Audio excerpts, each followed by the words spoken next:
we all live? Okay.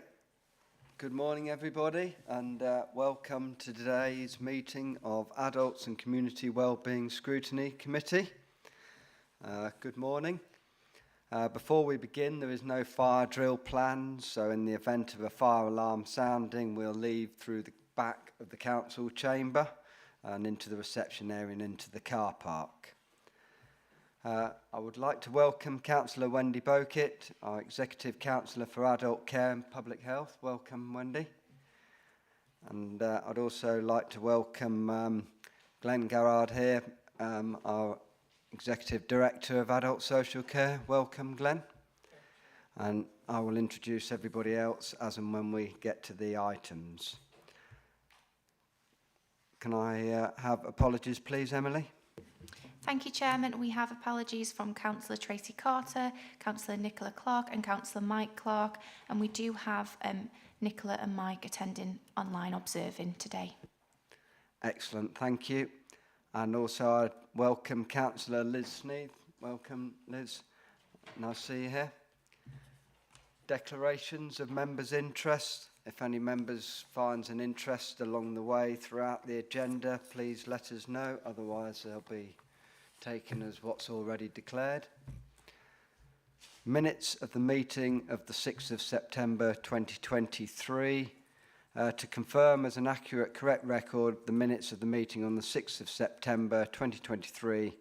The minutes are found on pages 5 to 12 of the agenda pack. Can I have a proposer and a seconder? Proposed, Councillor Trevor Young, seconded. Rob Kendrick, Councillor Rob Kendrick. All in favour? Any against? No absentees? Thank you. Announcements by the Chairman, Executive Councillor or Executive Councillor. From me, I have none, except for I have taken on the challenge and have done it of no smoking and no drinking for a month.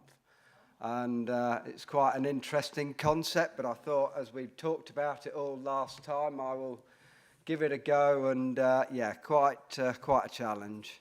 I think my house has never looked so tidy in its life. Keeps me occupied and something to do while I was not otherwise smoking or having a drink. So there we are. If you want a clean house, stop smoking and drinking.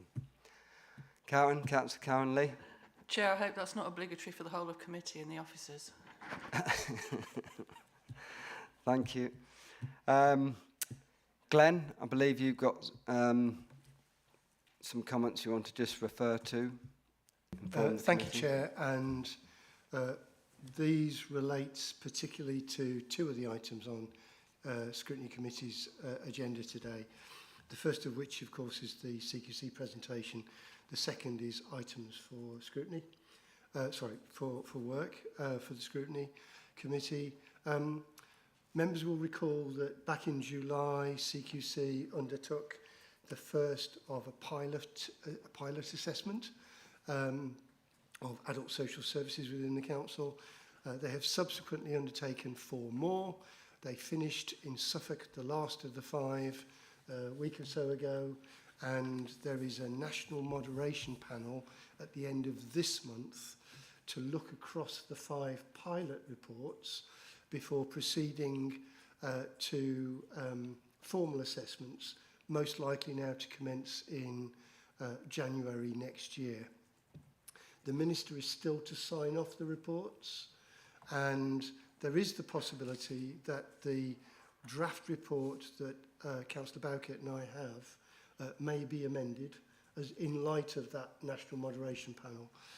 The consequence of that delay, however, means that the plan that I had hoped to deliver on, which was to bring the CQC report today, is not now possible because it's not in the public domain. But I am optimistic, very optimistic, that this Scrutiny Committee will receive that report when it next meets on the 27th of November. Thank you, Chair. Excellent, thank you for that update. So we'll potentially could be on the agenda next month. So Okay, thank you. On that note, we will then move on to agenda item 5, which is the Care Quality Commission. And each year the committee considers a presentation from the Care Quality Commission on their monitoring and inspection activities in Lincolnshire. We have from the CQC, we have Michelle Hurst, Inspection Manager for Lincolnshire, and Nina Eastwood, also Inspection Manager for Lincolnshire, but they both have 2 different areas which they will inform us all about, and the future and where currently CQC is. So I believe they are joining us from Teams, so welcome both of you.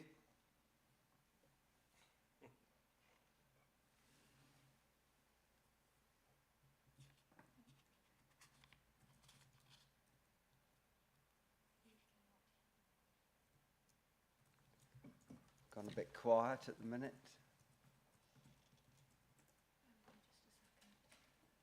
They seem to be able to hear on the mic in the field. 1 second, sorry.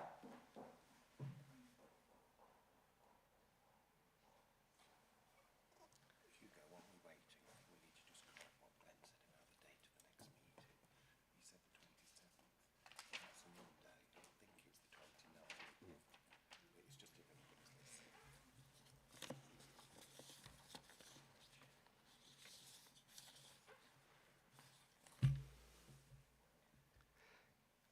Glenn, would you like to come in? Thank you, Chair. Whilst we're waiting, I think it's useful to point out that we have a colleague today with us in scrutiny, Alina Hackney, who's Head of Commercial Services. Alina will have a lot to contribute to this particular item once CQC colleagues have made their presentation, and it will also allow for a more richer conversation with members. No, thank you for that. I was welcome, Alina. I was going to invite Alina to speak after the CQC have said their bits and what they want to say, and then invite Alina in, and then open the questions from then. But you might be going earlier than that, Alina, if we while we've got a technical hitch.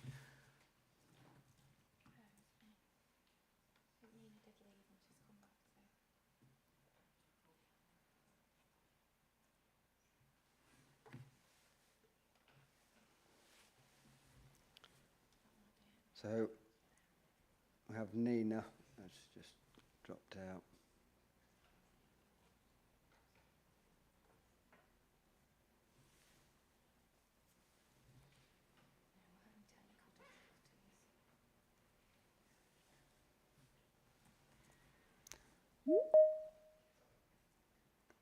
Admit.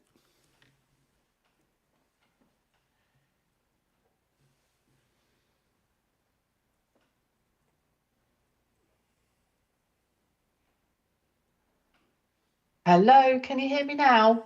Oh, that's brilliant. Yes. You Hi. can, fantastic, sorry. Having a few technical hitches this morning. So my camera will go dark and fade, I'm afraid. Okay, unfortunately, it's just myself, Nina Eastwood, this morning. Michelle's had to go out on an urgent inspection, so we will do that. The only thing is, I can't, from the Teams invite, I can't seem to share my presentation, so I don't know if Emily could share it. I did send it across to you, Emily. Okay, so she'll take that over. So hopefully Michelle's emergency inspection is not in Lincolnshire. It is, I'm afraid, but it's right. not adult social care, so don't worry. Okay. Right, we've got that come through, so you're all good to go then. Welcome. That's lovely. Thank you very much. Well, thank you for inviting me. As introduced, my name's Nina Eastwood. I'm one of the operations managers based here, covering Lincolnshire. Or my team certainly cover parts of Lincolnshire. Michelle and I do, even though there's 2 teams within the Lincolnshire area, Michelle and I do work very closely together. So we, you know, we don't just stick to one area. We do work very much together. Okay. So hopefully I will be able to move this across. Oh yes, fantastic.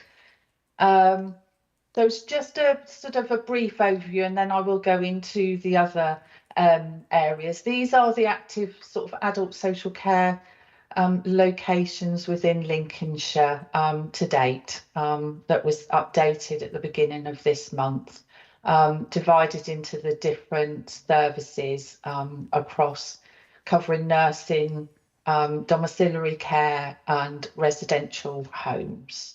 And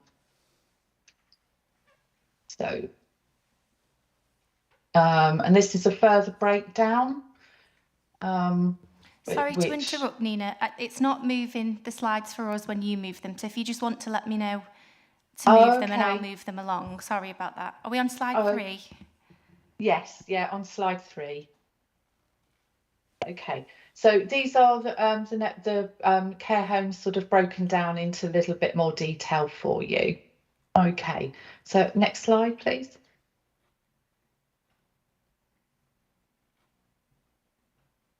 We're going to slide 4. Yes. Oh, it seems to do. It doesn't sync it, so that's fine. We have broken down the ratings for each of you know, for adult social care into the different domains. This is as it stands. Obviously, every month it will change very slightly because obviously we will be updating our published sort of reports. But on the whole, they have sort of remained quite sort of the same as last year. They haven't really changed that much. Obviously, our good and outstanding reports services, they have been rated that way and have been for some time. Obviously, because of the pandemic, we haven't been able to get back to all of the services as we would have liked to have done. And obviously with our transition, that's going to be delayed further. So at the moment, they still remain that rating, but we've got nothing to suggest at this moment in time that they are any different, as we'd be back out to inspect them anyway. Okay, next slide.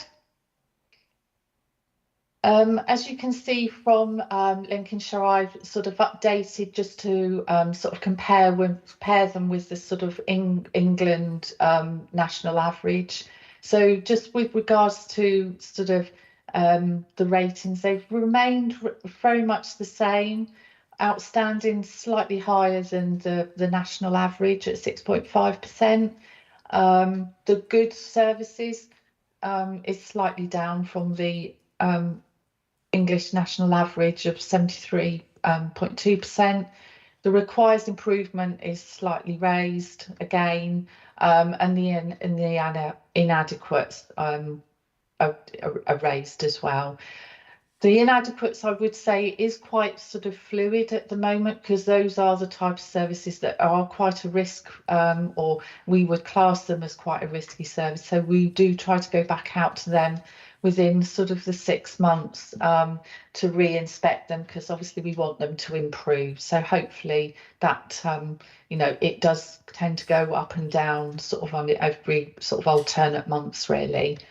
So it's not always the same, but it has stayed round about the same, as you can see, since 2021 for that average. Okay, and the next slide.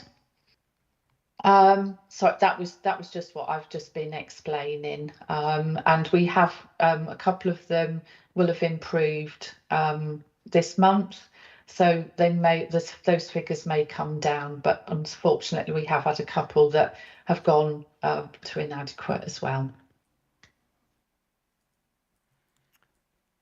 These are sort of the key themes which haven't really changed that much since last year. Sort of from our inspections, staffing does continue to be quite a key pressure, both locally and nationally. Sometimes it does seem to ease slightly. We're not hearing it as much as we did last year, but obviously when we're out on inspection, it does seem to pop up frequently with the high use and availability of agency staff. Obviously, a lot of the ratings for safe and well led, because those are the areas that we have tended to focus on predominantly over the last couple of years, and will do over the next 6 months. More of a sort of focused inspection. Having a consistent, effective registered manager is always a key area, and is there an area where we find that we do need, and we find that there are issues if they haven't got a consistent registered manager in post to keep the services stable. And we have had in Lincolnshire as well, so certainly since April, since I've been in the county, that financial stability has been a key factor, and there has been, I think, 5 care homes to date that have closed, and that's not been due to our inspection, but more the financial viability for those areas. This was just some things from the state of care report that was published last year. We're just at that time. The next state of care report for this year is due to be published soon. So I've only been able to take the sort of information from that report for this presentation, I'm afraid. So I've just put some key areas from that state of care report in the presentation, which you're more than welcome to read. I won't go into it in a lot of detail because it does cover some of the areas which actually you'll probably find is not much of a surprise. So there's lots of challenges in the local system that obviously we're just keeping an eye on at the moment. Okay. Did you want me to just pause there, just in case there was any questions before I go on the way forward for us within our transformation? Or do you want to do it at the end? Well, we'll okay. Well, we'll do a bit as we've sort of done that. We'll ask questions, but basically we'll then So one just question on the ratings from my perspective. Where it talks about Lincolnshire versus England.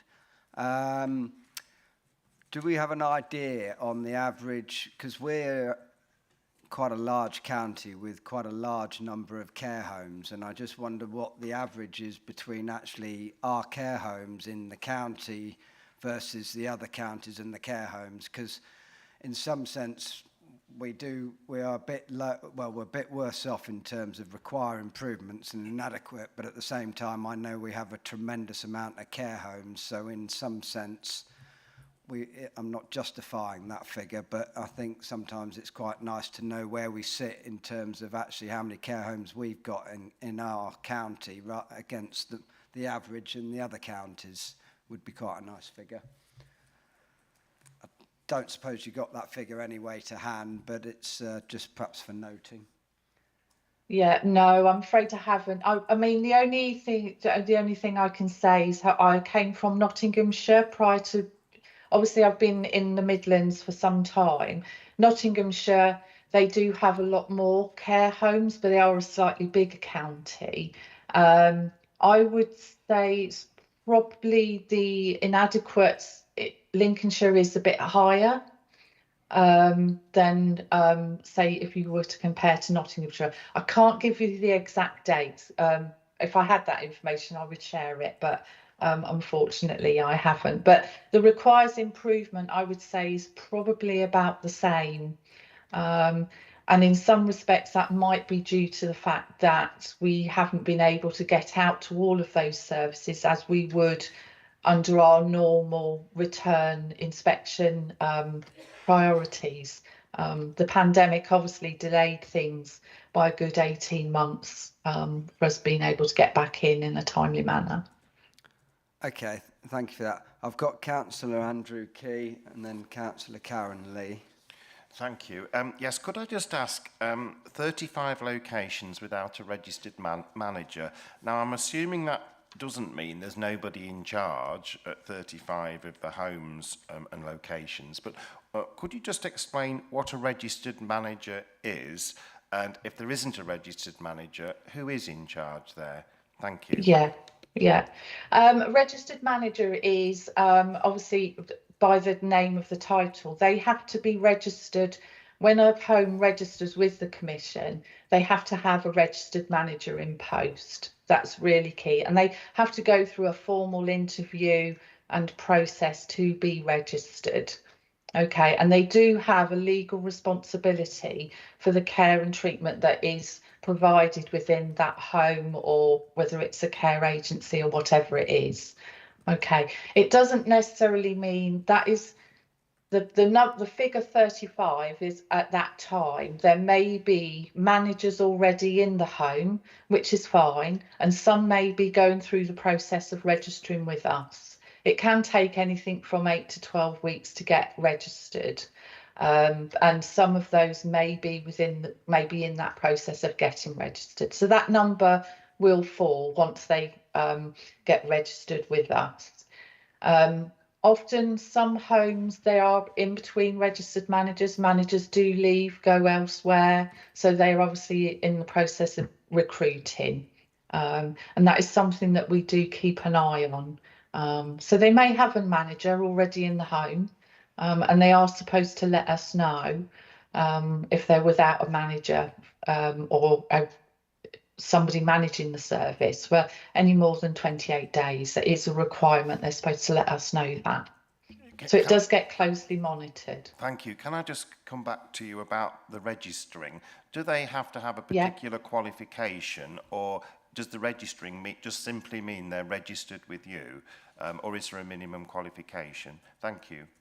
There's not necessarily, it's having the relevant experience, knowledge and skills, which is normally they have to fill in the application and put, they may have possibly NVQ5 in management and leadership, or a certain, an equivalent qualification, but it's not an essential requirement. They may have something else, but they may have any other relevant experience as well, as part of the application. That is explored at interview as well with them, and they do need to put it on their application when they send it in. Okay, thank you. Elena, I'll invite Elena in, because if we don't watch it, we're going to sort of start and steal your thunder, but in effect it's where the county council sits in relation to CQC and some of the questioning. So Elena, if you'd like to come in. Yeah. Thank you, Chair. I just think it would probably be helpful just to provide a little bit of clarity where the council commissions services. So CQC is a regulator talking across the piece. Now for Lincolnshire, this council, we have contracts with over 600 providers, which is around about 1,000 settings. It's more than care homes, there's a lot more, and I know next month I'm coming to give scrutiny to give an overview of what that looks like. But just in terms of a couple of the questions that have been asked so far, so CQC, they talk about a point in time when they do an inspection. For clarity, we have oversight on an ongoing basis. So the point that Nina talked about, how they've been registered at that, judged at that point in time, if it's inadequate or requires improvement, we have improvement plans and there's oversight from ourselves. Okay, so CQC is a point in time, ours is ongoing, and it's very fluid. So in terms of, we have service risk rates. So when Nina talked around requires improvement or inadequate, we're continuously reviewing those risks, okay? And the second point about the registered manager, Nina's absolutely right. On our risk matrix, where it triggers there is no registered manager, that instantly puts further more oversight from ourselves. And in many cases, they have people in situ but they are waiting to be registered. So those services are not operating with nobody who's not qualified, or there might be external consultants, but there are oversight on each of those establishments where they are waiting for somebody to be registered. But it's a trigger for ourselves, and what that actually does is instigates more oversight from our team where there is no registered manager. Because as Nina said, the point about the registered manager is really, really critical in any service. Thank you. Thank you. Thank you for that. Karen? Thanks, Chair. I'll keep it brief, and I do think it is pertinent to this. Page 17, summary of people's experience of care. The second to bottom point talks about staff shortages and struggles to recruit, etc., etc. I'd like to know if CQC ask the staff questions about that, because to me it's obviously a key factor in improving the service that's delivered. You need to have staff who are happy and, you know, and it's all working right. So first of all, I'd like to know if they do speak to the staff and identify some of these factors why they're having these struggles. But secondly, as a scrutineer in this chamber this morning, I would like that information in this report, please, next time round, because I think it's really, really pertinent. As a council, we want to know that people who are employed directly or indirectly by us are actually happy, you know, in their jobs, and we're delivering the kind of service that we should be delivering. So do you ask that question, and can we have it in future reports, please? Yes, we do ask that question. It is part of our, certainly within, you know, our safe and well-led areas, we always speak to staff. And if there are recruitment problems, we'll pick that up and we'll ask certain questions of the staff, not just of the management and the provider, the owner of the home, but also those staff. And it can be anything from the kitchen chef, to the care staff, to the managers, that we always ask those questions, around recruitment. And, you know, we ask a lot of other questions as well, but we also do speak to residents and relatives about their opinions on the staffing levels within the home. And they're always reported on in the individual reports. So whilst we may have an overview, and that's why I didn't include absolutely everything, so apologies for that, but it is always included in our reports. Going forward, can we have something about that in the report, please? Well, we can, but you can ask CQC. It is a CQC report, so and we'll leave it for Nina to sort of take on board your comments. I think would be a fair reflection. So So I've got Sarah Parkin. Sarah. Thanks, Hugo. Apologies for being late. I had to stop to take a call from a family who I'm working with at the moment. I think there's a couple of things. I had the same question about recruitment, but obviously retention is a different issue to that. So I'm also interested in how we monitor, whether it's the CQC or whether it's us, how we monitor that churn of staff and whether that triggers any alarm bells with us. But also really, really surprised about the lack of qualifications for the general managers. I was, jaw hit the floor there, because that is such a complex role in terms of staff management, finance, as well as care, that I did just wonder whether there was any pressure nationally or locally for, in fact, for there to be a registered qualification for the managers, because that to me is just, I'm not often shocked, but I was really, really surprised by that. I think Glenn wants to come in on this one. Actually, Chair, can I come in after Nina has spoken if she chooses to respond? Okay. Nina, are you there? Oh, yes, I'm here. Yeah. About the qualification. Sorry if I didn't make it very clear. We don't stipulate the qualification that they need to have. They need to have the relevant, I would say, experience and qualification. So whilst I mentioned NVQ5, that is quite a sort of a well-known one. If they've got an equivalent qualification, obviously experience and knowledge comes into it as well. So we don't stipulate the actual qualification they have to have when they're registered. It is explored as part of their application and interview. Okay. If that makes sense.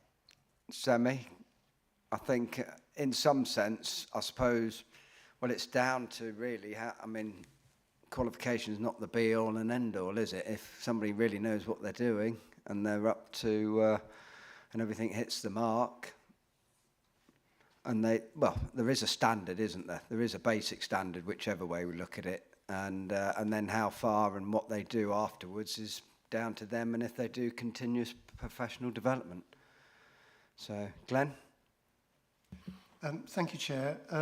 Members might recall a presentation some time ago about the social care reform white paper, which unfortunately didn't receive parliamentary time or royal assent, so it never became statutory. But as part of the social care reform white paper, the government had an intention to strengthen not just the regulations but also the qualifications of registered managers. That was part of that particular reform proposal. If it comes back post the next election, of course, I suspect the sector would welcome it. Thank you. And I think the other subject of retention and labour will be going into that when we go into the state of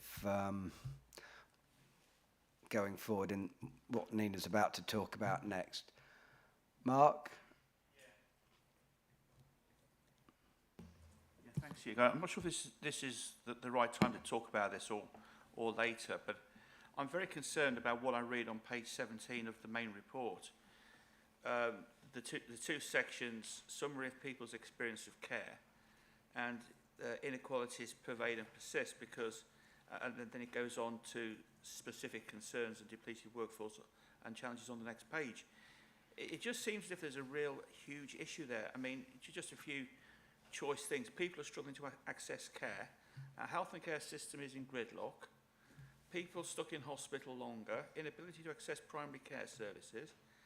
And you know, and I'm just using those examples, but the more and more you read down those pages, you know, and obviously, you know, for me, it just highlights there's a real huge problem in the system, and I know we've been trying to address this with work on delayed discharges and things like that. But I'm just wondering, because this to me seems to be giving a message that we potentially have people, residents in care homes, who need medical interventions or whatever, are then struggling to access them. I'm just wondering what impact that has on the care sector, because if you've got especially elderly elderly residents in care homes who need to access hospital services and can't, I'm guessing that puts even more pressure on the care sector. So I'm just wondering what we can do, if there is anything that we can do to work with our health colleagues to try and resolve this situation, because it doesn't paint a very good picture. Thank you. Thank you. I mean, in some sense, you could say that the ambulance service and is really, that's not a lot to do with us technically. I think, you know, we'll just, well, Glenn, would you like to come in? Thank you, Chair. So I believe as part of Nina's presentation, she's incorporated some messages that are national messages, which Councillor Whittington has just rehearsed. Yeah. They don't necessarily all apply in equal measure in Lincolnshire. And in particular, the Lincolnshire discharge arrangements are working well. It's also true to say, as a result of last month's presentation to the Scrutiny Committee, there are a number of joint agreements with our health colleagues across a range of services, which put us in a reasonably good place, I think, to get through the winter in a fair form. Of course, there is always more that we can do, but I'd like to think that we're in a better place in Lincolnshire than the general comments that Nina has alluded to related to the State of Care report, which hasn't yet been published. And one last thing on that is technically, if you're still in hospital, we are good on the discharge, but in theory, if you are in hospital, you should be getting good care anyway. So the care side shouldn't really be affected by discharge because you're still being looked after. You'd like to come back, Mark? Yeah, because I appreciate obviously the way we do things better in Lincolnshire, but I know from certainly the example of my own mother in the latter years of her life, there was this bounce between hospital, care home, hospital, care home. You know, and it does happen when people do become elderly and with medical conditions. And just the concern is, especially around those really vulnerable elderly residents who are bouncing, and in some cases bouncing between hospital, home, care home, respite, around the system, and any delays in any treatment for them could potentially make their conditions worse and reduce their quality of life. So it's, it is a real concern to make sure that the health and social care are working together. Thank you. Okay, just before we move on to the next part, my only real other comment would be outstanding. England is at 5% and Lincolnshire's at 6.5%, which is good news. But I do actually feel that outstanding, we should really have a level figure across the board somewhere. I would have thought in double digits, from 10 to 20%, you would have thought.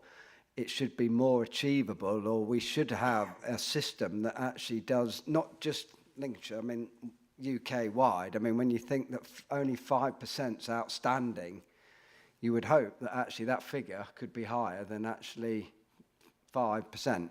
You know, I'd have thought 10, 20% would be nice to see a figure of in the end. And one last question, inadequate. How long are some inadequate for in terms of time? And I suppose that's for Alina. Thank you, Chair. So one of our work streams is around intervention, and we work really, really closely with CQC. So where a home's being judged as inadequate, or through our oversight and monitoring of that provider, where we've deemed there are significant risks or the quality is poor. It's not always necessarily through a CQC judgment. We work as a collective in terms of how we manage that intervention. So the council take a lead role in that, depending what the circumstances are. So it might be matters relating to safeguarding, or it might be financial concerns. What we try and do is put a programme in place with that provider to try and turn around these services. Sometimes, unfortunately, that proves we can see very early on that the right decision for the residents of the home is to find alternative arrangements. So we'll look to decommission those services, or CQC deregister that service. There are examples of that. But actually, there's more examples where we actually working with our partner agencies, so that's CQC, our health community, various parties across health and social care, working with the provider, and these services are actually turned round. It depends on the nature of the issue. Some are because of issues around staffing levels. Others are more systemic, significant issues that take longer to turn around. But there are examples, and Nina referred to in a presentation, there are 2 inadequates at the moment that we know the judgment's not been announced, but we do know they're improved ratings as a result of the intervention that was put in place. So it really does vary, but sometimes we do have to take difficult decisions where we don't feel the risk is sustainable. Okay, thank you. So we'll progress then, Nina, to the next part, the State of Care report then. Thank you.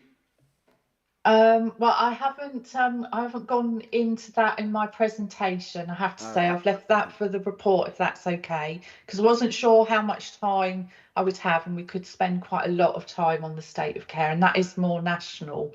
I don't have more local information on that, if that's okay. Okay, so you're going into the new strategy then? Yes. Right, Yeah. that's fine. Yeah. Yeah. So obviously, as part of our transformation, which we launched our strategy in 2021, we have now started to move into that transformation, which is going to take some time because there's a lot of changes that we have to do internally for us to be able to achieve what we want to achieve going forward. But what we've done so far, if you go on to the next slide. Obviously within Lincolnshire, we've split into the two teams, which I mentioned right at the beginning, with 2 operations managers.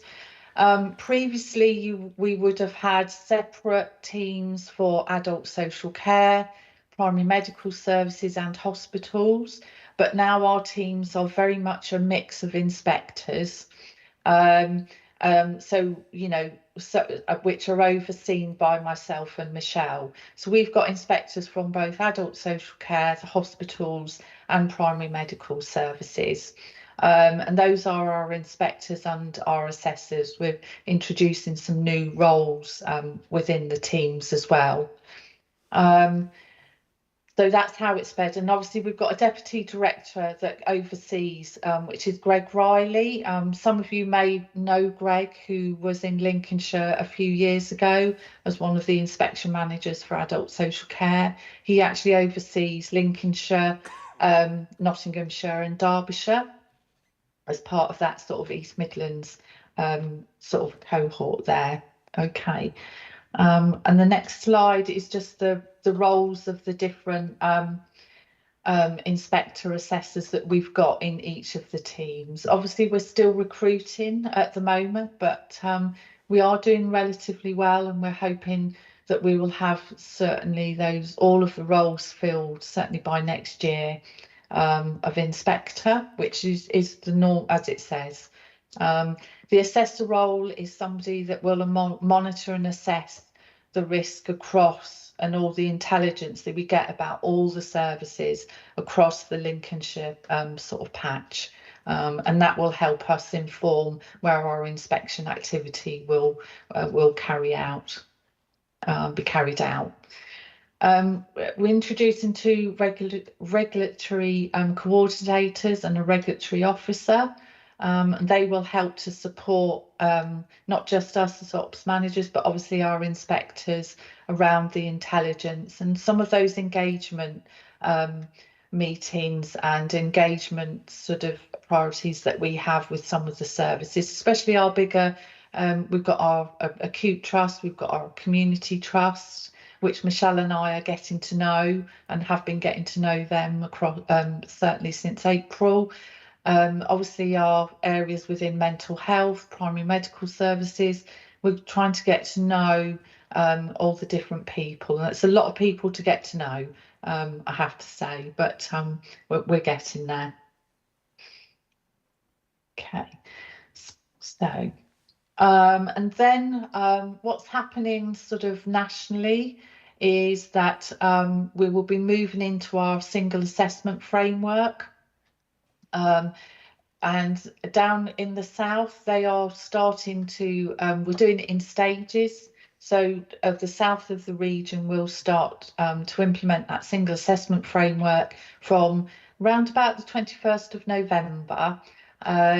And then it will move up to the Midlands. We will start to use that probably from about January, February time is the dates that we've got at the moment. There's an awful lot of work to do to get our inspectors up to speed. There's a lot of training that they need to undertake for the different roles that they're in. But also we've got a new sort of IT system coming in at the same time that will enable us to make us more efficient going forward. But so that's why we're having to take it in steps and not everybody sort of go away and start implementing a single assessment framework all at once. So we're moving away from sort of separate monitor, inspect and rate steps. It will be more be more fluid over time. And what we're expecting is that over time, once things sort of get a bit more embedded, that actual services will have an inspection, not a full inspection, but we'll probably see us more often, but in shorter steps going forward. And that's where a lot of, I know one councillor you mentioned previously about speaking to staff and people, very much, our framework is looking at the I and we statements. So there's going to be a big focus on feedback from people, from staff. That very much underpins what we will be doing in the future. And that's what we will be reporting on, along with everything else. Obviously the regulations are still there. They're not going away, so they will still be used, but our reports and how we inspect and what we publish will look quite different on our webpage going forward. And hopefully we'll start to see some of that once the inspections start in the south, so you'll be able to see what that looks like going forward. And as you see in the sort of the pink area, it's people's experience that we're very much looking at. Obviously the 5 key questions and the topics still are very much the same, but obviously will look slightly different, and the evidence that we collect will still be the same because it needs to meet the regulations. But obviously that remains really, really important going forward. These are the evidence categories. As I'd already mentioned, people's experience will be at the forefront. Feedback from staff and leaders, feedback from partners is really important. Alina mentioned that we work very closely with the local authority. In all that we do, I have regular meetings with the local authority. Obviously our observations will still come into play as well. It's very similar to what we already do, but looks a little bit different. And you can find there's a lot of information on our website and lots of different webinars that people can dial into if they want to get more information. But as we get more into our training, that type of thing, we do share that with our colleagues as well at different stages. Okay, that's me finished. Thank you. Brilliant, thank you. Alina, would you like to come back at all before I open it up to the floor? Yeah, thank you, Chair. So obviously CQC play a really, really important role in terms of that regulation. Next month I'll come to scrutiny and give you an insight in terms of how the council manage those arrangements. So we have a judgment, but we have ongoing risk ratings. So in the way it's done in adult care and community wellbeing, we've got 3 functions. We have a compliance hat on. So that compliance hat, where we have those 1,000 settings, where we're monitoring those arrangements. Just picking up on some of the questions earlier, we look at utilisation, we look at financial viability, we look at staffing and workforce. So, around staffing capability, its turnover. We look at training, we look at the safer recruitment practices, we look at clinical risks, we look at the management effectiveness, we look at the KPIs, we look to see how they're performing against CQC regulations, we look at safeguarding, poor practice, that kind of thing. I'll give you an insight in terms of our ongoing contract management arrangements around ensuring the contracts that we have in place are delivering the right quality. So I'll give an insight into that. Our second function is around peer support and developing the market. So a lot of the data that Nina's reported today around the judgments of those inspections, what we do is we've got a targeted, tailored programme to try and move those providers that are inadequate into the good domain. That's a real focus, and prior to the pandemic we had real successes around that. We saw those numbers of homes in the good really improve. Obviously COVID hit and there has been an impact with regards to that. And then I'll also give you an insight into interventions where risks are really playing out and how we manage those as a collective across health and social care. So really it's not just around the monitoring of the quality and managing the risk, but what I'll also do is share with you the thematical learning. So it's the so what does all what we do try to put in place to ensure that things continuously improve. So for me, the risk ratings of the services that we've commissioned are equally important as the judgment that CQC has when it goes into those establishments. Thank you, Chair. Excellent, thank you. I think one comment I've had in relation to that is where somebody rang me up about an issue in terms of a care home, and it had been assessed by CQC, and what they wanted to know was it was in effect classed as inadequate or not good enough, or whichever category it was in. And the relatives of the people that were in the care home just felt that there was a long time without any comments on the website from a CQC's perspective in terms of, now we know that there's work going on in the background from LCC, and we know that there's work to help resolve everything, but the relatives can't see any of that information and just felt that they were left very much in the dark.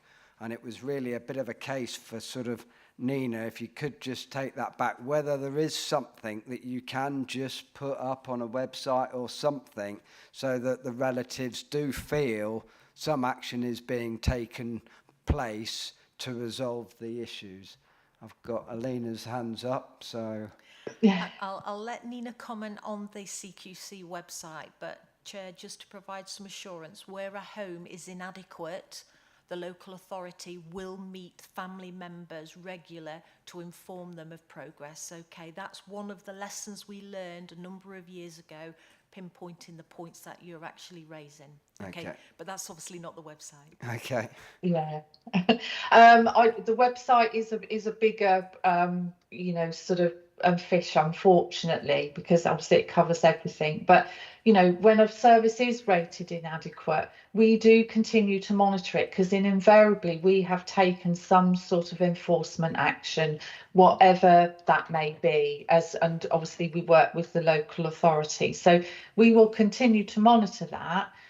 But yes, our website will not tell you that. It'll only tell you when we're sort of reviewing a service and when the report will come out. And because the inadequates tends to be more of a higher risk, those are the services that we do try to get back out to within 6 months. But my question would be, is actually what's the provider doing? Because they should be keeping they should publish their report in their home or on their website. They should keep the relatives and people involved as to what improvements they're making to come out of getting that inadequate and what their steps are really. And they should be having that continuous dialogue with them, would be what I would say. A good provider will do that, and they'll be open and honest about it. Some maybe not so. But no, I think that's a fair comment. Technically, it should be down to the provider to actually be liaising with the relatives, but it's... Yeah. But thank you for that. I've got Councillor Rob Kendrick and then Karen Lee. Thanks, Chairman. I was just wondering what the driver was behind this change, and how do they see it improving the situation for people, residents and users of this service? From time to time, organisations seem to reorganise themselves, and I do wonder sometimes whether that is there's a demonstrable benefit out of it. I was just wondering what the driver was, why it was felt the need to do this, and how is it going to be seen as an improvement on the existing service? Thanks, Chairman. Thank you. That for a question for myself, I would say certainly as part of our strategy, obviously health and social care is changing, the landscape is changing. Someone mentioned it earlier. So, you know, for us to be able to be an effective regulator, we need to change with that. And some of the things that you've already seen around having the assessment that you were part of in Lincolnshire.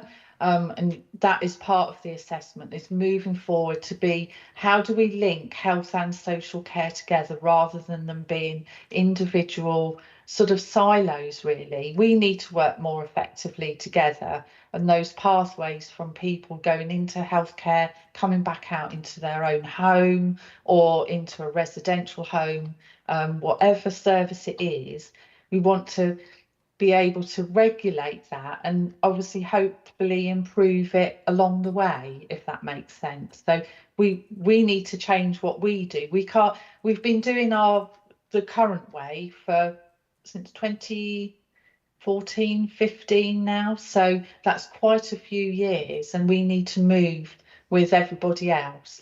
And your ICBs are changing, having to work more closely together. So that's what we need to be able to do that as well.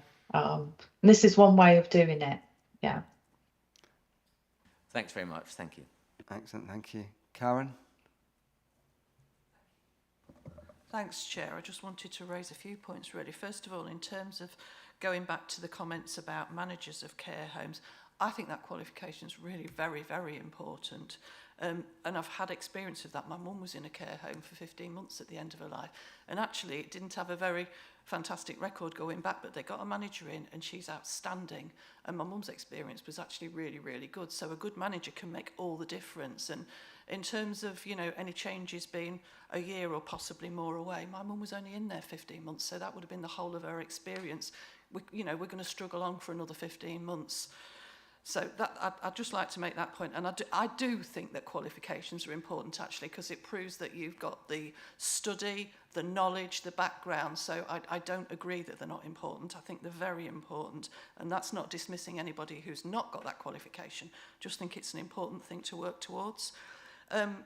Going back to the comments about the information on page 17, and I take on board what we've been told. You know, you can go to the website and have a look, but I come to this chamber as a scrutineer, and I take on board that perhaps CQC can't put everything in the report, but if that's the case, I would like our officers to find that information and put it into the report, because I think it's actually important that reports are thorough and informative, because I come to scrutinise, and without the information, I can't scrutinise, and I shouldn't have to go away and find it somewhere else. It should be in that report.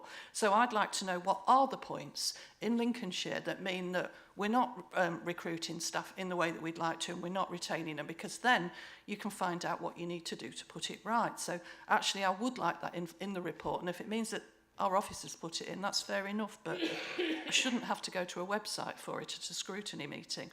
And the other stuff as well that Mark raised about the inequalities and people's inexperience of care, that's really important. And I would have liked to have known how that summary of what's happening nationally relates to the local picture.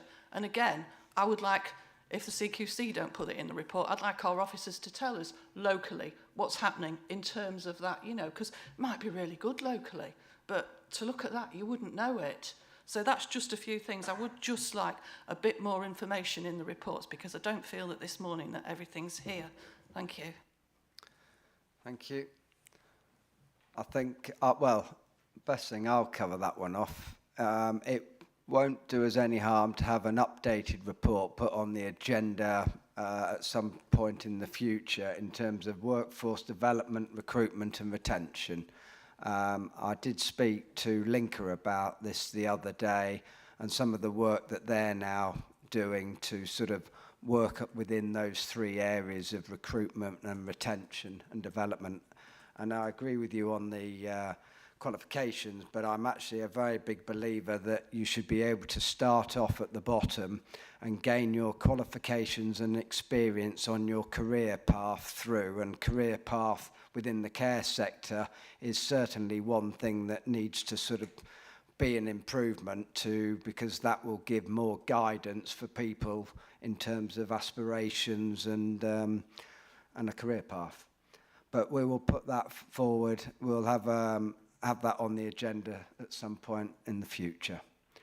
I've got Councillor Marion Overton and Mark Whittington. Unless, Mark, you want to come in on this particular subject? On qualifications, when my wife was a care worker, the company she was working with were really keen that all the care workers got their MVQ qualifications, and actually, they did help to support them. I think the good employers do, because they want good qualified staff. But as we know, there may be some out there that aren't quite as good. So I really do think it is important that we do push the qualifications for all levels of care staff, so that they can develop a career and work up from providing care to hopefully becoming managers of services in the future. So, which the question by CQC is, when they're talking to the staff, is are they given the opportunity to develop their own career paths and qualifications? I'll leave that one with you, Nina. Marianne? Thank you. The problem I imagine they have, if they can't get managers at the moment, and then they add additional restrictions, which means they've got to lose some, there's going to be an even worse problem. So I imagine the problem is that they're so firefighting that they're unable to get their feet on the ground in order to progress. And with support, I think your point that Mark's just made about getting support on the job to get the qualifications on the job, and that hopefully would give them more confidence and more ability to do things efficiently, and therefore more able to do the job. And that would actually be a benefit. But you do have to have a sense of having a little bit of space in your time schedule to do that. And I think that's why it's in such a bad state. And I want to pick up and support the point made earlier about the comments on page 17, which refer to the national state, which are really dire. People struggling to access care, health care service in gridlock, and these issues causing serious risk and people getting worse while they're waiting. We don't know if that's happening in Lincolnshire from this report. If we go to the slide that you've got, key themes from inspections and regulatory activities, all it says is staffing continues to be a key pressure. Well, that doesn't tell me if it's a really bad situation and we really need to do something about it. The ratings profile of safe and well-led continue to be the most poorly performing areas. Poorly performing is a comparative. So do you mean they're dreadful? Do you mean they're failing people? Do you mean people are dying? I don't know from this report. So I think I do think the report needs to be much more direct, as you have been on the national paper, national picture. But if we haven't got a similar sense of direct comment from the CQC, then who are we going to get it from? So I just think it's really important that these should be punchier and more directly focused to the situation in Lincolnshire.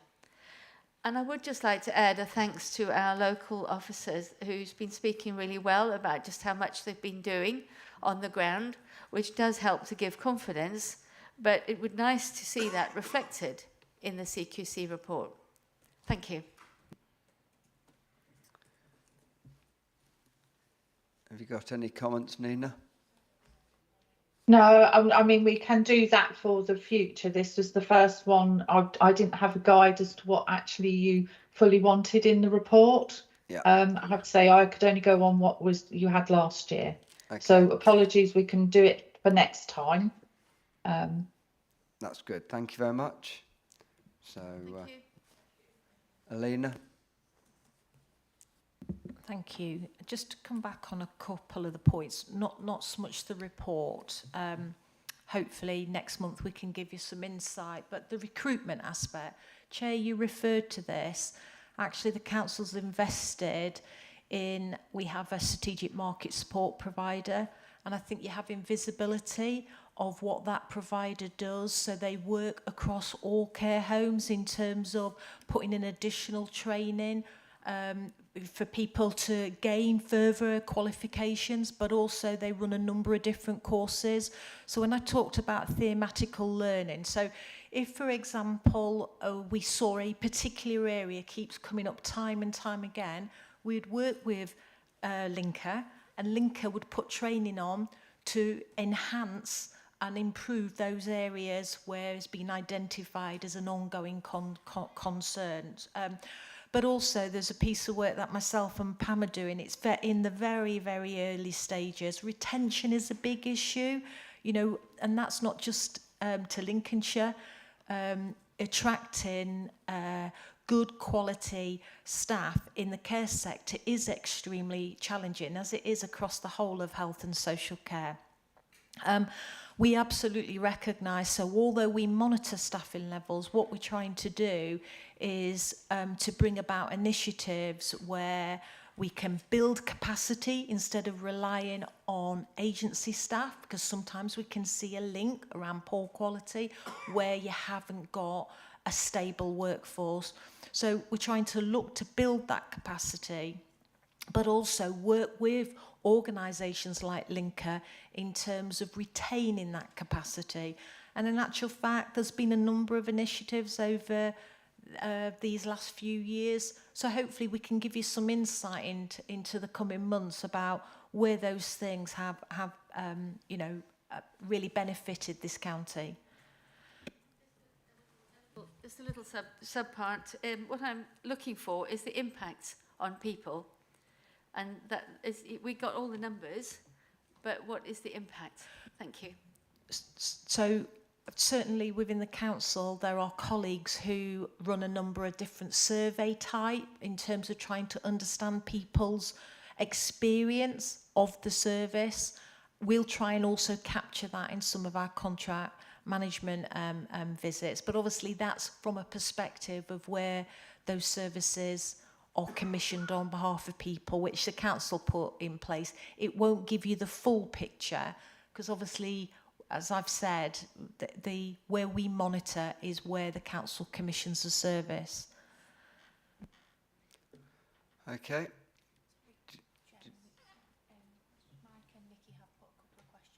Right, okay. We've got a couple of questions from our colleagues on Teams, so do you want to just read them out, because I can't see them? Yeah, Councillor... Mike and Nikki Clark. Yeah, Councillor Mike Clark asked whether it takes a day to carry out an inspection and produce a report. It can vary. It depends on the actual service itself and what we find. Sometimes it can take a couple of days. And, you know, that's, if it takes a couple of days and we have to go back, then that's what we will do. Yeah. So that's actually the actual on-site visit. And then obviously our inspectors come back and need to pull everything together, all the evidence and analysis, and produce a report. So that's why you will see, you know, we have sort of a time scale from when our site visit is to publishing the report. Can be anything up to 50 working days, because it does have to go through a sort of a quality review process as well. So that can take a little bit longer. Thank you. And the next question is training voluntary or mandatory when inadequacies are identified? If we've put it in our report that and they've breached the regulation for staffing and training, then we would expect them to you know, to do something about it. So I'm not quite sure mandatory is mandatory and voluntary. We would expect them to meet the regulation if they've breached it. So It's an expectation. If they don't the next time and they continue to breach that regulation, then we will take further enforcement action against the provider. Okay, thank you for that. Question for you, Glenn. If with our care awards, do we see a benefit from those care homes that participate in daycare services that participate in the care wards? Do we see a higher end sort of successes or care, as in within those organisations that participate in the care wards in terms of outcomes to, do we see a betterment? Thank you, Chair. I hadn't expected that one. So that's a really interesting question. So the care awards have been going 6-7 years now, growing every year. Yeah. And of course, you've got some personal experience of that. What I can say is anecdotal, but and because we don't necessarily research that yet, that might be an interesting question for the future. What is quite clear, though, is that the individuals who win awards, there's quite a large number who are younger. Now, I have to be a little bit careful with that in terms of my perspective on life. But they are distinctly younger. It is quite important from other research that people receive recognition for what they do. That doesn't necessarily have to equate to reward. The recognition in part comes from receiving awards. Some of those are local, some of those are national. But without the local ones, I think a number of people would not get that recognition. I think it's also true to say that younger people, we need more young people to come into the sector. The age profile of the existing working group in adult social care, for that matter, NHS as well, is, as it were, of an older age group. Young people also bring in new ideas. They want a career path, and that obliges employing bodies to think about how to retain them. And retention in social care is arguably the biggest single, as it were, pinch point, as opposed to recruitment. If we can retain, we'd be in a lot better place both nationally and locally. And if we can retain younger people because they're getting recognition and they have a career path ahead of them, which brings together health and social care increasingly, then also that's more likely to give us a workforce in the future that we want. Yeah. I hope that's an answer, Chair. Yeah, that's good, thank you. Okay, any more questions, or Glenn? Thank you, Chair. Sorry, the point I was going to make was that members receive this report typically in October. My advice to you, Chair, and to this committee is to consider changing the date when you invite CQC to come and present to you. And that's largely because last year and this year, CQC have not published their State of Care report. It's something that Nina has alluded to, but would set the scene far better for you if you deferred by at least a month. If you invite CQC in the future to come to you in November, there's a really good chance you will have the State of Care report, which is far more fulsome. The State of Care report next year will be an even more interesting read because it will also include the first wave of adult social care assessments. Probably about 60 to 80 adult social care assessments will be in the mix there. That will be a new chapter in that report and gives voice to a new dimension of CQC's responsibilities beyond what Nina has been able to talk to today. It would also be interesting to see how CQC include in that report the upcoming system assessments of integrated care systems, of which Lincolnshire is one, as well. So life in in this committee with respect to the CQC voice will become, as it were, more layered as a result of two new forms of inspection, both of which have relevance here, and the wider context for social care and the NHS in Lincolnshire. I should also mention that Nina referred to quality statements. Next month, when you receive, hopefully, the CQC assessment report for adult social care in Lincolnshire, you will see what those quality statements are. I think they're the same ones, and there will be 9. Thank you, Chair. Thank you. Did you want to come back, Nina, or are you all... No, that's what I would probably agree with what everything's been said, really, because like you say, we're waiting for this year's state of care report. It's due out in the next couple of weeks. So obviously we would have been able to use that information.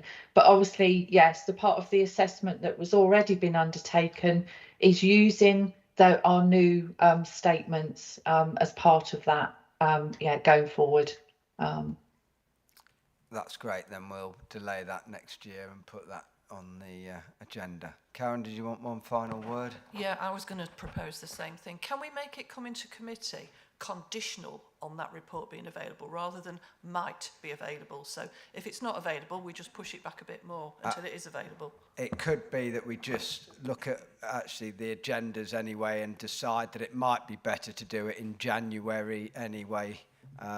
So we'll let the team of scrutiny officers plot that out accordingly. But yeah, I think just as a point, it might be right actually, because obviously if it doesn't come out for a couple of weeks and then we've got committee meeting a week later, that doesn't give us very much time because the report will already have come to you, because normally we send it in a good week, 10 days before the date of the meeting. So we don't, even myself, I don't get to see that report until everybody else does. So it's not as though I can use the information prior. So probably later than November would be better if you have it round about the same date. Yeah. Excellent. Marianne? Sorry, just a question. The state of care report is the national one you're talking about, isn't it? Not the Lincolnshire one. Is that right? Yeah, the state of care is national, yes, which comes out at the end of October. The one that Council was talking about right at the beginning, the assessment that was undertaken for Lincolnshire, that report is due out in the next couple of weeks, I believe. Last I heard, it was sort of end of October.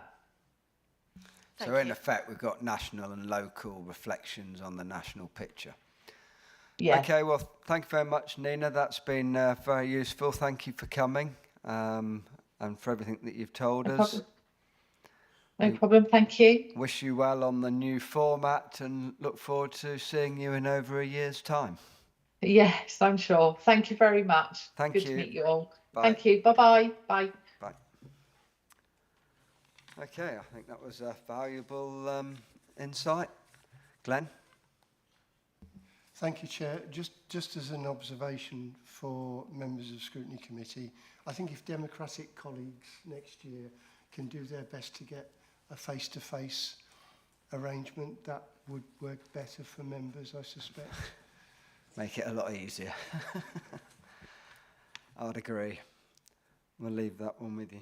Okay, so we'll progress on to item 6.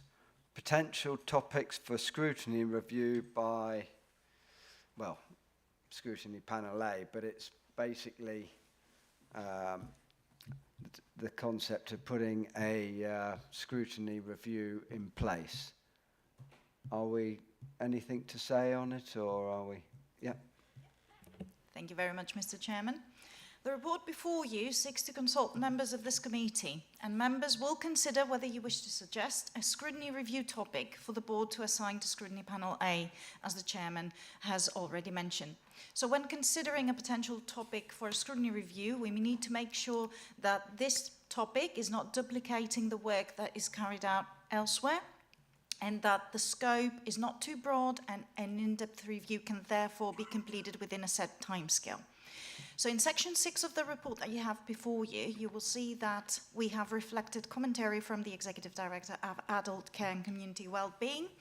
And in line with the announcements under item 4, it is emphasised that the publication of the CQC inspection of LCC outcomes of the pilot of the new assessment framework is anticipated at the end of November, and therefore the advice to the committee is to delay taking a view on scrutiny topics until the committee has had the benefit of being able to consider that final CQC report. So the Overview and Scrutiny Management Board will consider the topics from each scrutiny committee at its meeting on the 21st of December. And topics will be filtered through a prioritisation toolkit that can be found on Appendix A for your perusal. Any views expressed today by members will be captured. I will capture them and make sure that these are added to the report. Alternatively, as I said earlier, any topic identified beyond today's meeting and following the publication of the CQC report, it has to be submitted for consideration by the end of the work week ending the 8th of November, just to allow sufficient time for consideration and embedding to the report that will be published on the 14th of December as part of the Overview and Scrutiny Management Board agenda. And this concludes my briefing to you, and I'm happy to take any comments and questions. Thank you very much. Thank you. So, right, Karen, did you want to say anything, or you? I'd got one ready, Chair. Key, and I would emphasise key, bearing in mind what you said about being broad, key challenges for the provision of social care in Lincolnshire and potential strategies to meet them. And within that, I would include the local reflections on the national report, which is due soon, because I'm going to ask for that anyway to come to committee. But just the key challenges for the provision of social care in Lincolnshire and potential strategies to meet them. And I believe that you could keep it really, I've chaired committees before and done this, you could keep it focused. Thank you. Thank you. So basically, so you want to look at the key challenges within Lincolnshire.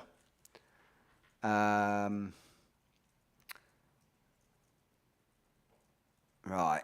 Well, Glenn, I suppose, what's your views on that? I mean, in some sense, we've got the JSNR, the Joint Strategic Needs Assessment, which in effect prioritises, I suppose, the health and well-being of the people in Lincolnshire as in a priority, which then links back into nearly most documents that this council sort of gets involved with, especially this committee. So is that clashing with that? Glenn? Oh, sorry, Chair. I do apologise. I so would have liked to have presented to you the CQC report today. That's out of my gift to influence. My view is that the CQC report will highlight a number of specific areas, not many, but some specific areas that within the time frame given, you would probably find interesting to pursue as areas for further work. Whilst they fit within the overall context of adult social care in Lincolnshire, they are CQC's interpretation of the evidence that was presented to them, which includes the JSNA. So there is an overlap between the two. But because it's very contemporary, the JSNA was published some time ago, you could argue that the CQC report is more contemporary. Yeah.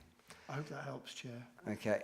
I think, I've spoke to Glenn about various bits. I think because we haven't got the CQC report till next month, there's various things here. There's basically, the time zone is really quite tight because it has to be completed before, in effect, the next election. There can't be a scrutiny report go over, well, they can, but it's not ideal because in effect, it is a new term and it'll be a new direction. The report can be completed, but I don't think it wouldn't look very good if it wasn't completed and we ran out of time. So the focus needs to be very specific.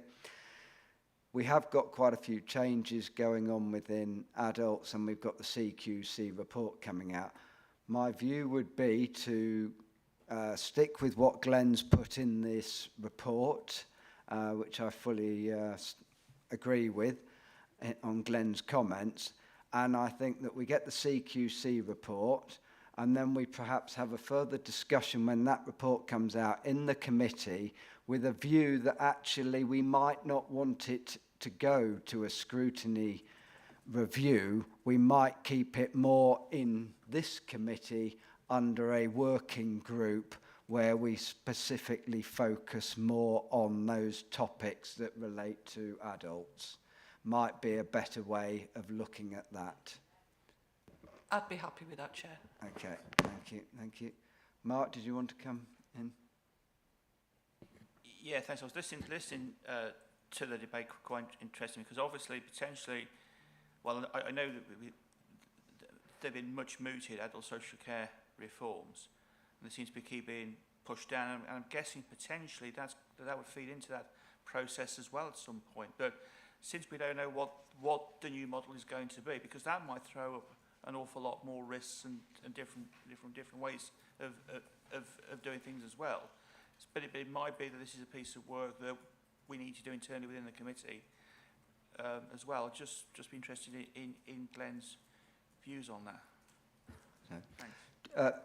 Well, I'll let you come back in a minute. Just one other point. There is, I believe, other committees that have put things forward or putting scrutiny topics forward which might relate to, in effect, children's, and I think Rob Kendrick perhaps knows more than what I know on it. But in some sense, the impact of that will feed through into adults in terms of public health and that arena. I believe it's vaping or something. Rob? Sorry, Chairman. Yeah, that's one of the ones that has come up, but it's one of these things where it may come under other committees as well because of the nature of it. So we've got several actually that may be discussed on Friday, because we have our committee on Friday, and there are one or two that are across different committees, and the idea is not to duplicate, as Chiara said earlier on in her introduction. So we'll just have to wait on that one. Okay. Thanks, thank you. Did you want to come back in, Glenn? Or? Thank you, Chair. So in the last 2 to 3 years, 3 white papers were published by the government that talked to the responsibilities and the scope that this committee would be interested in. Only one of them was published and became law. The integration white paper and the social care reform white paper were not published. And I think it's fair to say that quite a bit of the money allocated to enabling those 2 white papers to become implemented was then used subsequently for the discharge funding, which covers this winter and next by the Minister. I think Councillor Whittington's right. The next couple of years could prove to be particularly interesting in both health and social care. It's quite clear to those of us who work in it that the model is no longer fit for purpose, and the way in which health and social care operate does need reform. It's interesting that the Care Quality Commission, when they did visit back in July, were particularly interested in new models. What were we doing differently that would help us better manage the challenges of providing services in a place like Lincolnshire? I know that's being played out with the other 4 pilot sites as well. So we can't stay as we are. If we continue to invest as we have in the past, it will no longer be fit for purpose. The consequence of that is that change, and driven either by local or national prerogatives, is something that this committee will be interested in. Yeah. And of course its impact on local people. Okay, and just we have, well, I've sat with Glenn and sort of put ideas forward and challenged on various sort of topics and conversations, but some of those are being worked on anyway. And for argument's sake, the whole transportation around, say, daycare centres is being looked at on how we can make it better.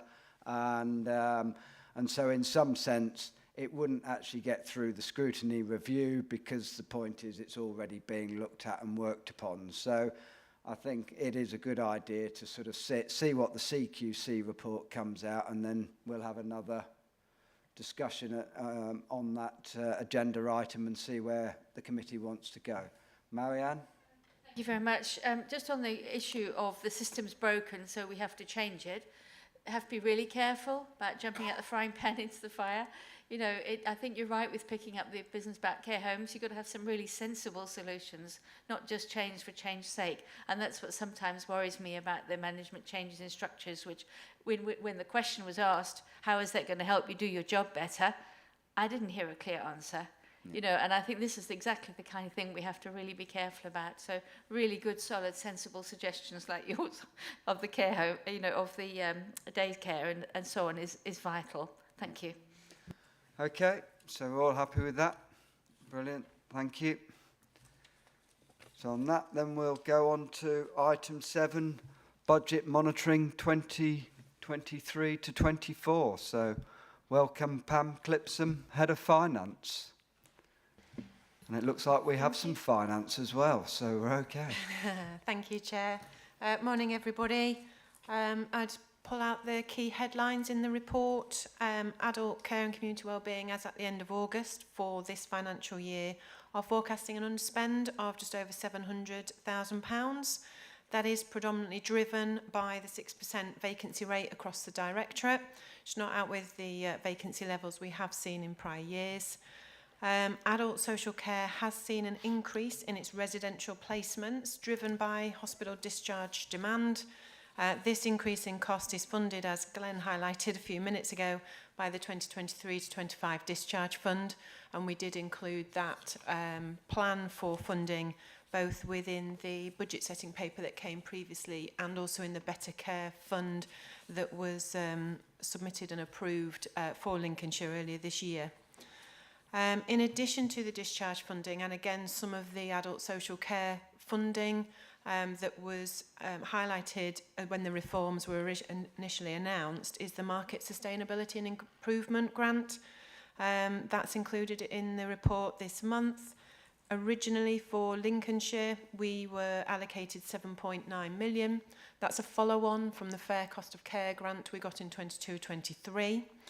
That has enabled us to retain the 4-tier home care rate that we introduced during the last financial year, and also enabled us to introduce a 2-tier rate in our community supported living services. Very similar reasoning behind our floating service and their ability to maintain sustainable costs when they are floating around the geography of Lincolnshire. We have also, as you can see, invested in the rate paid for residential provision. We've increased that further than our national living wage and inflationary increases, as we highlighted we would do to the partner scrutiny in February of this year, and that is aligned to the fair cost of care work we did, underpinned by the market assessment that we brought earlier this year. We have now been informed that Lincolnshire's allocation for this financial year has increased, and in the latter part of September an additional £5.1 million was received for an additional tranche to that grant, and DLT are working through where best to invest and support in either the market rate, our workforce or waiting list. Those are the 3 areas that grant can support. That 5.1 million is for this financial year only, and we're hoping that the autumn statement in November will confirm our continual 24-25 allocations for both discharge and market sustainability.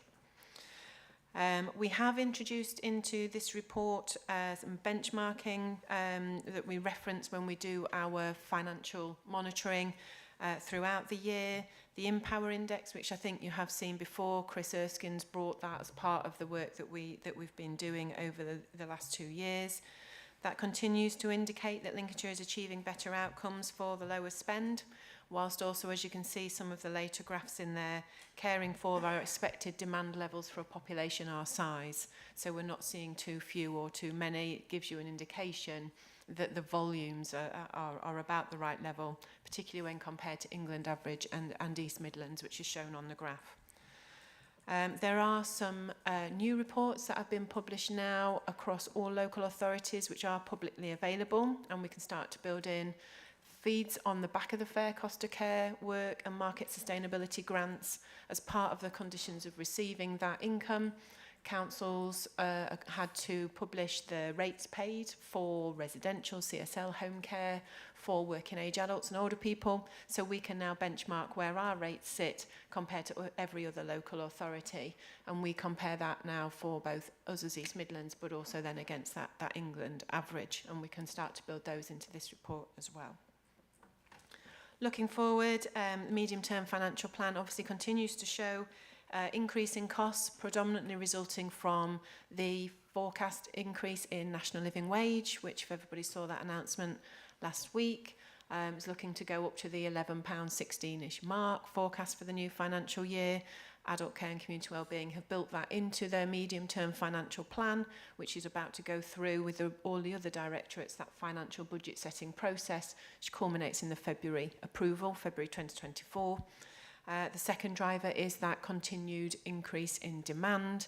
At the moment, for the discharge grant, we've only assumed like for like. So the 4.8 we got this year, we've assumed that will continue for next year. Obviously, we don't know that yet. That hasn't yet been published. So again, that increase in demand is built within our medium-term financial plan, which will work its way through the council processes through to February. Happy to take any questions.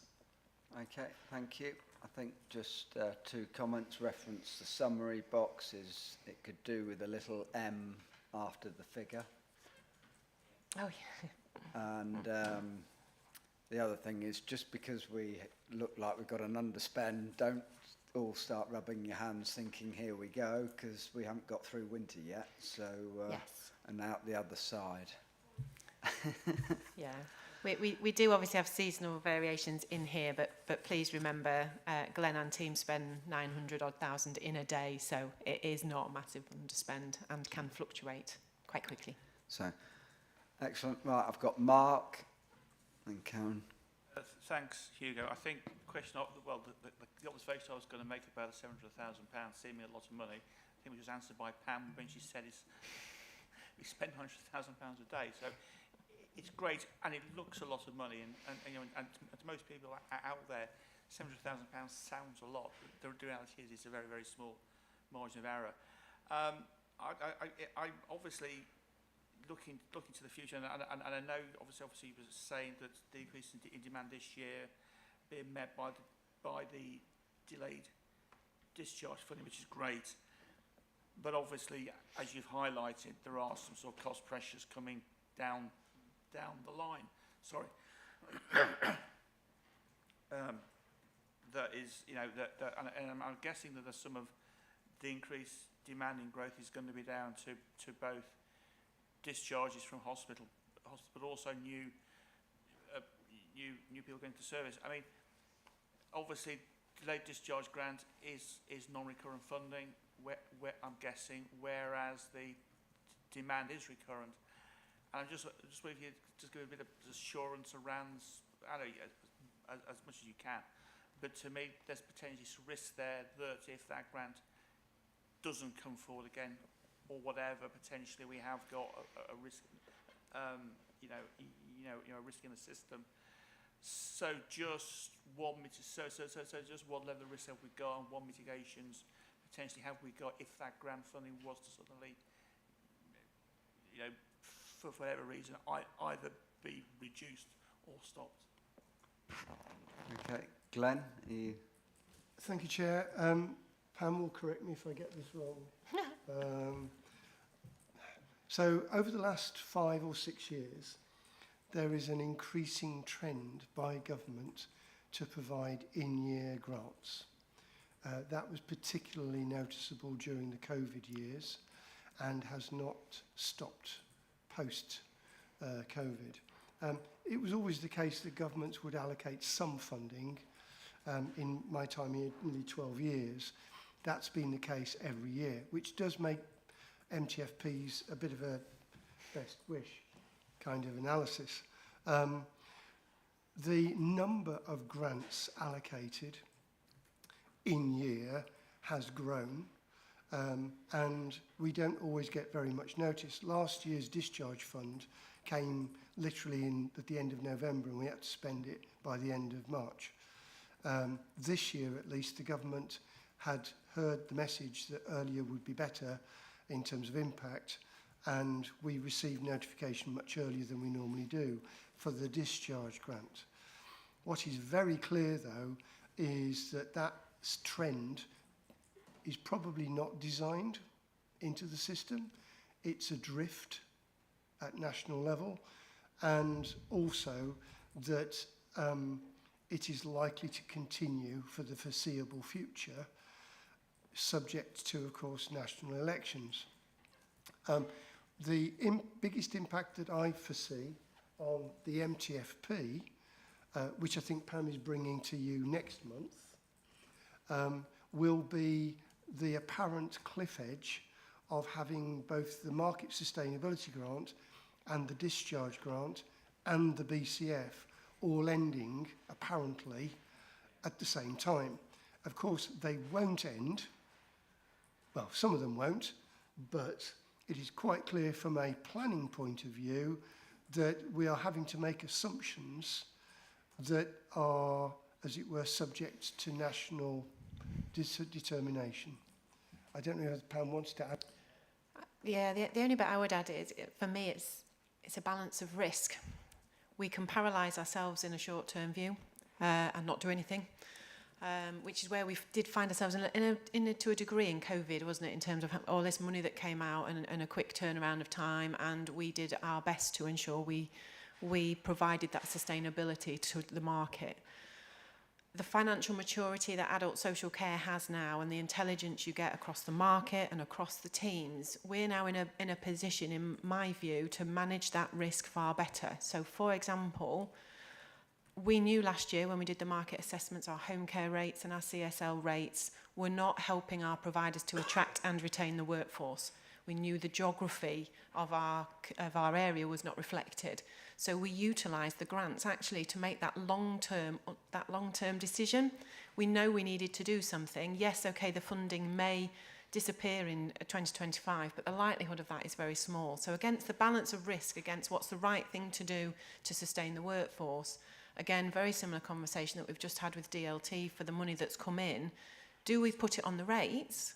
Or actually, do we do something that underpins fundamental service change for this area?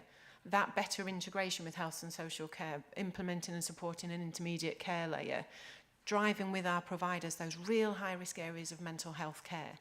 We're now in a position where we have got that maturity to enable us to say, what's the risk of that budget disappearing? And what's the risk of the decision we're making, and which are the right ones to make?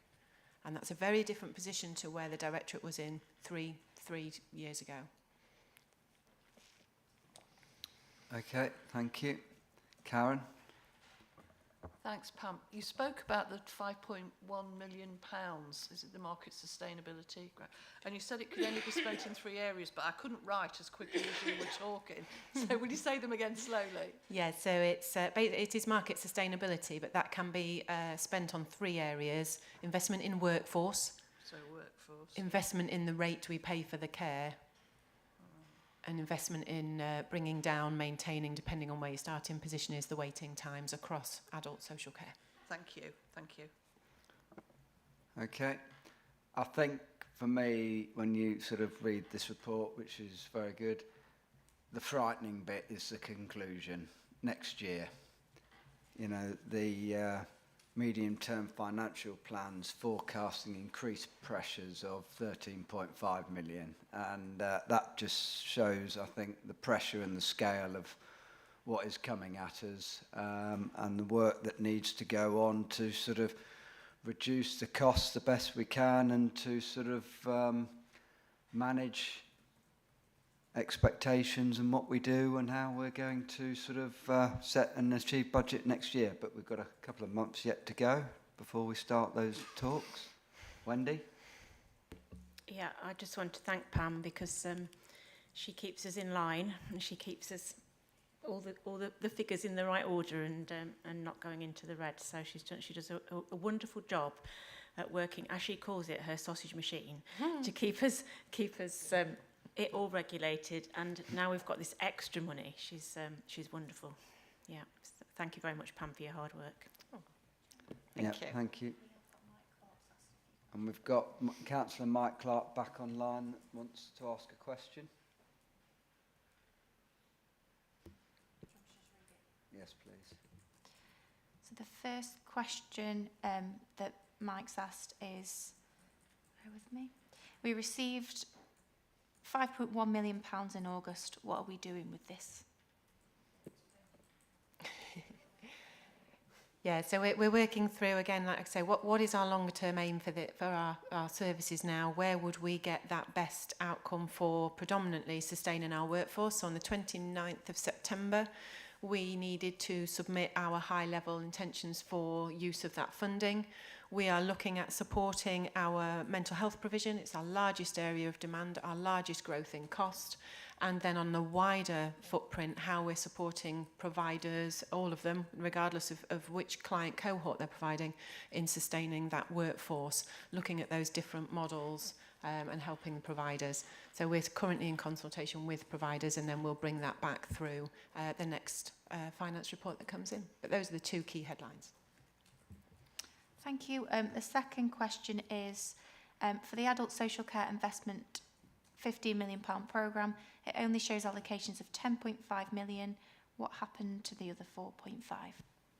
So it's still there. So this is our capital programme, which predominantly covers housing investments, the nomination rights that we have within the DeWimp build, and the other two that Glenn will remind me that have already come through the council process.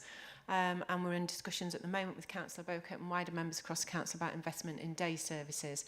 The 10 million is the amount that has either been spent to date or agreed through this committee to spend. The difference is still there. It is our unallocated at the moment, where the papers, business cases are being worked through to ensure that it is the best thing to do, the right thing to do, and value for money. But the money is still there. The full allocation remains ring-fenced for adult social care capital investment. Excellent, thank you. Glenn, did you want to come in? Thank you, Chair. So the Grange at Market Raisin is also a building development which will provide learning disability accommodation on a tenancy basis. Of course, the building programme that we district councils and Homes England have together covers a number of sites. We're also looking, of course, at, well, we're anticipating the conclusion of the Welton build, which really is very exciting, and further developments are planned. The funding, this scrutiny committee and the portfolio holder with the director will need to consider, because, of course, the ambition will go beyond what we can currently afford. Yeah. Day services is going to consume some of the available allocation. There's much needed investment across the estate to make sure that the service is fit for purpose, and that we can also attract more people to those facilities. So I think this will be an ongoing programme requiring this committee's attention and support, because it's also part of the new models work, which really good evidence about the impact on individuals. The detail is just overwhelming in terms of improved housing choice delivers better lives for people, particularly if they're not fully able. Thank you, Chair. Brilliant, thank you. Mark? Yeah, thanks, Mr. Chairman. I mean, I'm really pleased to hear that the capital funding has been secured, because since the last meeting of the Adult Scrutiny Committee, I've actually done as Mayor of Grantham, I've done a mayoral visit to Grantham Day Services, and they're in a temporary accommodation at the moment in the Guildhall in Grantham, which isn't really suitable for what they're doing. It's on a split level, which means it's very difficult for clients who are disabled to access all the facilities. But on my visit there, the work the staff are doing with the clients is absolutely outstanding and first rate. They are having to use other locations for other activities and things like that. But I am assured after speaking with Glenn that the funding is there for a new Grantham Day Services Centre. The issue at the moment is finding the right location for it. So I'm really short on that. But I would encourage all members of the committee, if you do want to go and see your local day services centres, go and do it, because I had a really good morning with them, and I really came away really impressed with what they're doing to help some very vulnerable people. Thank you. Excellent, thank you. So, thank you. And just to let the committee know, Mike and Nikki Clark are both broken down with COVID or tested positive with COVID, which is why they're on Teams and not here. And it's nice that they've joined in and asking the questions. So we wish them all well. Okay, any further questions? Good, well, thank you very much, Pam. And thank you very much for that report. Good report. So we'll now head on to item 8, the work programme. So I'll let you take it away. Thank you. Again, that's me. I'm pleased to confirm that there's been no changes to the work programme since its publication, and I have noted that in the next month we will receive an item on the overall picture of care provider contract management by Alina Hackney and team. And I've also added in the notes that we shall expect in the future a workforce development, recruitment and retention report. With that caveat, anything else that you would like to see on your future work programmes, I'm very pleased to add that. Thank you. Okay, Glenn and then Karen. Thank you, Chair. Again, I'm being hopeful here. The CQC report on the assessment of adult social care in Lincolnshire. Yep. Thank you. Karen? That was mine. I was going to ask if we could have an update just when it's... No, it's fine. When it's available. Thank you. Excellent. Good. Or any other questions? Okay, well, thank you all for coming and have a good day. Thank you. And thank everybody else.